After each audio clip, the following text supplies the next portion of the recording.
अस्सलाम वालेकुम, welcome to Gogi का किचन। आज हम गोगी के किचन में बना रहे हैं रिफ्रेशिंग लेमनेड कोकम्बर जूस। आप भी इसको रमज़ान में ज़रूर ट्राई करें। तो चलते हैं रेसिपी की तरफ। 4 कोकम्बर लिए हैं मैंने। इनको हम अच्छी तरह से मैंने धो लिया था। अब हम इनको छील लेते हैं और इनके किनारे काट देते हैं। कोकम्बर को मैंने काट लिया स्लाइसिस में, और ये बिल्कुल नरम वाले कोकम्बर थे, छोटे साइज़ के, जिसमें बीज पके हुए नहीं होते। और आपने भी इसी तरह के लेने हैं, क्योंकि जिसके अंदर बीज होते हैं फिर उसका टेस्ट अच्छा नहीं आता। और ये मेरे पास 6 लेमन थे, जिसका मैंने जूस निकाल लिया है। और 8 टेबल स्पून मेरे पास चीनी है। इसको हम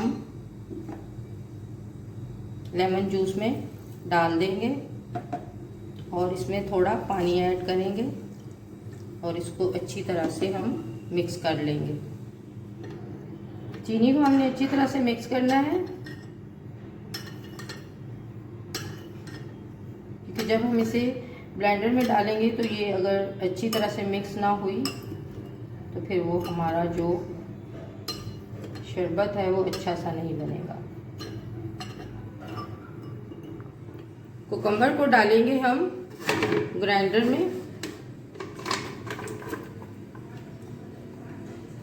और साथ ही हम इसके मिक्स की हुई चीनी डाल देंगे, जो हमने लेमन जूस के साथ मिक्स कर ली थी।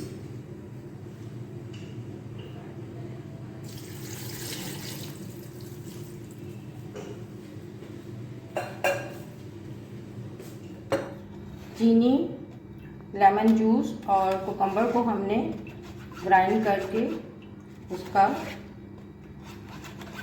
जूस जो है वो हमने निकाल लिया और इस पल्प को हमने अलग कर दिया। अब इसमें बिल्कुल भी जूस नहीं है।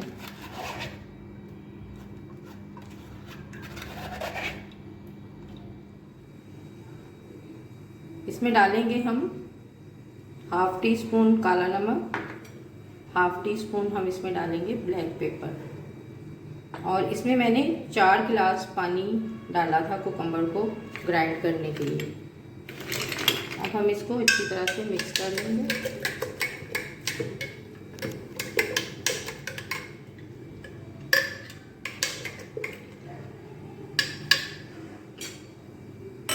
अब हम इसको गिलास में निकालें।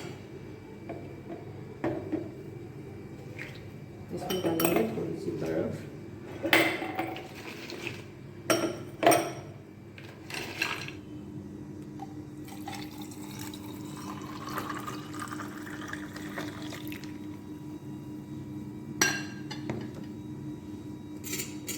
इस पे लगाएंगे हम लेमन के स्लाइस।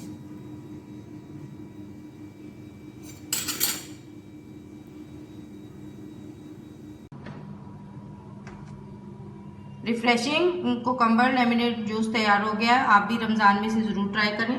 अगर आपको मेरी रेसिपी अच्छी लगती है लाइक करें, शेयर करें, कमेंट करें और बेल आइकन को प्रेस करना ना भूलें, ताकि हर नई आने वाली वीडियो सबसे पहले आपको देखने को मिल सके। मिलते हैं नेक्स्ट वीडियो के साथ। अल्लाह हाफिज़।